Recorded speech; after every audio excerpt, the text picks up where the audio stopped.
Salut à tous. Aujourd'hui, dans cette vidéo, nous allons parler d'un sujet important et souvent méconnu, le stridor congénital chez les nouveau-nés. Je vais vous expliquer quels sont les symptômes à surveiller chez les tout-petits et les causes qui peuvent conduire à l'apparition de cette pathologie chez les enfants de moins d'1 an. Restez avec moi pour en apprendre davantage sur ce sujet crucial pour la santé de nos petits bouts de chou. Le stridor est un son respiratoire anormal caractérisé par une respiration bruyante et sifflante. Chez les nouveau-nés, le stridor peut être congénital, ce qui signifie qu'il est présent dès la naissance. Il est important de reconnaître les symptômes de cette condition pour une prise en charge précoce. Les symptômes du stridor congénital chez les nouveau-nés peuvent inclure une respiration bruyante et sifflante, des difficultés respiratoires, une respiration rapide, un rétrécissement des voies respiratoires, et parfois une cyanose. Coloration bleutée de la peau due à un manque d'oxygène. Il est essentiel de consulter un médecin si ces symptômes sont présents pour un diagnostic précis et un traitement approprié. Le stridor congénital peut se développer à différents stades chez les enfants de moins d'1 an. Il peut être causé par des malformations congénitales des voies respiratoires, des lésions des cordes vocales,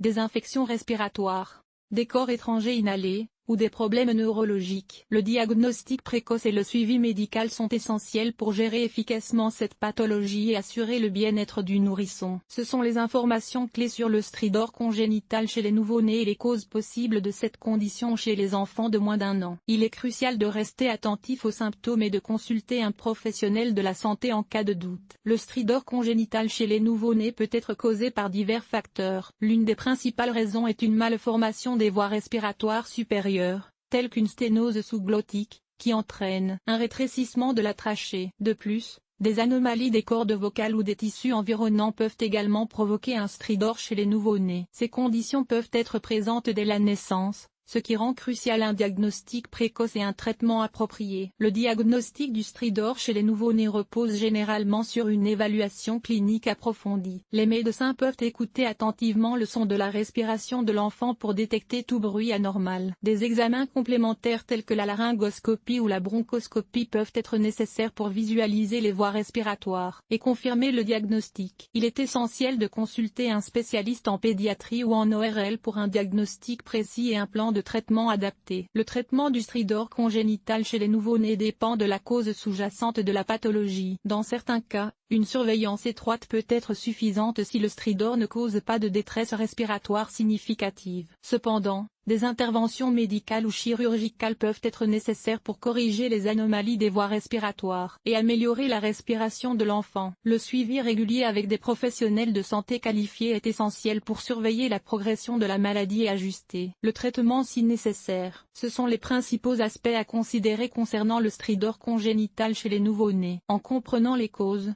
le diagnostic et le traitement de cette pathologie respiratoire, les parents et les professionnels de santé peuvent mieux gérer la condition et assurer le bien-être des enfants de moins d'1 an affectés par ce trouble.